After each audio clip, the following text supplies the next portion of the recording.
ಕಿದಿರ್ ಕೈ ರುಚಿಗೆ like share and subscribe. ನಮಸ್ಕಾರ ವೀಕ್ಷಕರೇ, ಇಂದಿನ ಕಿದೀರ್ ಕೈ ರುಚಿಗೆ ಸ್ವಾಗತ.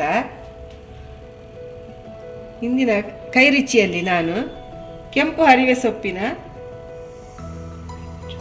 ಹುಳಿಗೊಜ್ಜು ಮಾಡ್ತಾ ಇದ್ದೇನೆ. ಅದಕ್ಕೆ ಬೇಕಾಗಿರೋ ಸಾಮಗ್ರಿ: ಒಂದು ದೊಡ್ಡ ಕಟ್ಟು ಕೆಂಪು ಹರಿವೆ ಸೊಪ್ಪು, ಸ್ವಲ್ಪ ಹುಳಿ, ಮೆಂತೆ, ಆಮೇಲೆ ಒಗ್ಗರಣೆಗೆ ಸಾಸಿವೆ, ಜೀರಿಗೆ, ಕೊತ್ತಂಬರಿ ಸೊಪ್ಪು, ಇಂಗು, ರುಚಿಗೆ ತಕ್ಕಷ್ಟು ಉಪ್ಪು, ಹಸಿಮೆಣಸಿನಕಾಯಿ, ಒಗ್ಗರಣೆಗೆ ಎಣ್ಣೆ.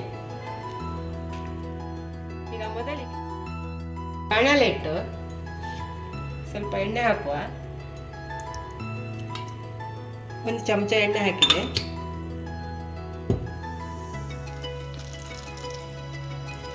ಎಣ್ಣೆ ಬಿಸಿ ಆದ ಕೂಡಲೇ ಒಗ್ಗರಣೆ ಸಾಮಗ್ರಿ ಹಾಕಿದ್ದೀನಿ.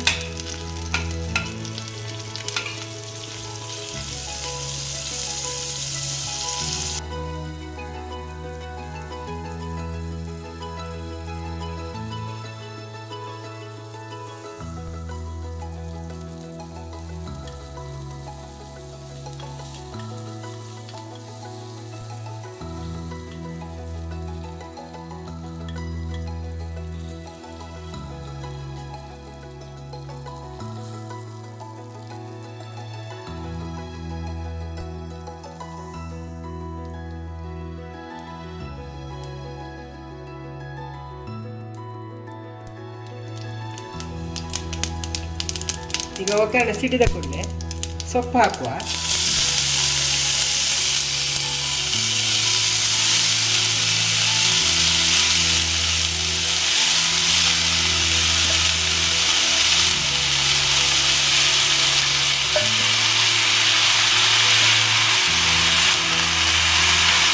ಈಗ ಹುಳಿ, ಒಂದು ನೆಲ್ಲಿ ಗಾತ್ರದ ಹುಳಿ, ಹುಣಸೆ ಹುಳಿ ಈಗ ಹಾಗೆ ಹಾಕ್ತೇನೆ. ಉಪ್ಪು ಮತ್ತು ಹಸಿ ಮೆಣಸಿನಕಾಯಿ. ಇದರ ಮೇಲ್ಗಡೆ ಮೆಂತೆ, ಹಸಿ ಮೆಂತೆ,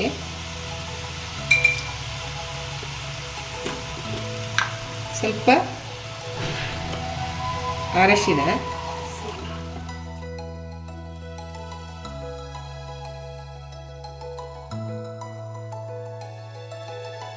ನೀರಾಕಿ ಈಗ ಒಂದು 10 ನಿಮಿಷ ಇದನ್ನು ಬೇಯಲು ಬಿಡೋಣ. ಈಗ ನೋಡಿ 10 ನಿಮಿಷ ಆಯಿತು. ಈ ಥರ ಜಾಸ್ತಿ ನೀರು ಹಾಕಬಾರ್ದು, ಈ ಥರವೇ ಇರಬೇಕು. ಒಳ್ಳೆ ಬೆಂದಿದೆ. ಈಗ ಗ್ಯಾಸ್ ಆಫ್ ಮಾಡ್ತೇನೆ.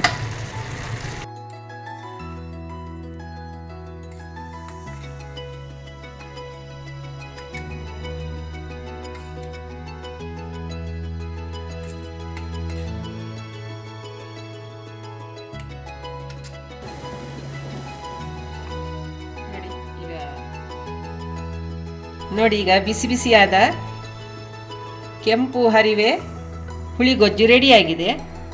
ಇದು ಮಧ್ಯಾಹ್ನದ ಬಿಸಿ ಅನ್ನದ ಜೊತೆ ತುಂಬ ರುಚಿಯಾಗಿರುತ್ತದೆ. ನೀವು ಮನೆಯಲ್ಲಿ ಮಾಡಿ ಹೇಗೆ ಆಗಿದೆ ಅಂತ ಕಮೆಂಟ್ ಮೂಲಕ ತಿಳಿಸಿ.